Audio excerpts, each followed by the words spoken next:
Motor સ્કોડે શરૂ કરી કાર્યવાહી। મોટર જપ્ત કરવાની કાર્યવાહી હાથ ધરાઈ। પાણીના સમયે મોટરથી પાણી ખેંચતા નાગરિકો પર તવાઈ। મોટરના કારણે અન્ય લોકોને લો પ્રેશરનો પ્રશ્ન ઉદ્ભવે છે। મોટરના કારણે કોન્ટમિનેશનની સમસ્યા પણ સર્જાય છે। પાલિકા અગાઉ જાહેરાત કરી આજથી કાર્યવાહી શરૂ કરી। ચારેય ઝોનમાં મોટર સ્કોડની કાર્યવાહી। મકરપુરા એરફોર્સ આસપાસની સોસાયટીમાંથી મોટરો જપ્ત। આજ રોજ વોર્ડ નંબર 19 દક્ષિણ ઝોનમાં આવેલી મકરપુરા એરફોર્સ સ્ટેશનની પાછળ અયોધ્યા ટાઉનશીપ અને રિયા બંગલોઝમાં આવેલા છે મોટર સ્કોડ કાર્યરત કરવામાં આવેલ છે અને જ્યાં મોટરો જે ડાયરેક્ટ ચલાવે છે જેના કારણે આસપાસના વિસ્તારોમાં પાણીની ફરિયાદો ઉઠતી જાય છે।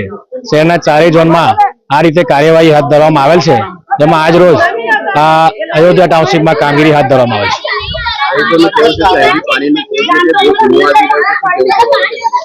હાલ જે છે પાણી ચેક કરવામાં આવે છે। પાણી નહીં મળતું હશે તો પાણી આપવામાં આવશે, પરંતુ અમે કોન્ફિડન્ટ છીએ કે પાણી એ લોકો અંડરગ્રાઉન્ડ સબમાં પડે જ છે। તેમ છતાં હાલ એઓની મોટર પકડવામાં આવેલ છે, એટલા માટે આ રીતે એક એમનો દ્વારા કહેવામાં આવ્યું છે। પરંતુ પાણી બોર્ડ શાખા દ્વારા કોઈ પણ પ્રશ્ન હશે એનું નિરાકરણ કરવામાં આવશે, પરંતુ તમામ વિસ્તારમાં જો આ રીતે મોટર ચલાવવામાં આવશે તો ચોક્કસથી પાણી નહીં મળે। એના માટે આ કાર્યવાહી હાથ ધરવામાં આવે છે। એના માટે અગાઉથી 3 દિવસ પહેલા કોર્પોરેશન દ્વારા જાહેરાત કરવામાં આવી હતી, તેમ છતાં આ 2-3 દિવસની મોહલત આપવામાં આવી હતી, તેમ છતાં આજ રોજ આ રીતે મોટર ચલાવવામાં આવી રહી છે। હેમલસિંહ રાઠોડ, એક્ઝિક્યુટિવ એન્જિનિયર, પાણી પુરવઠા।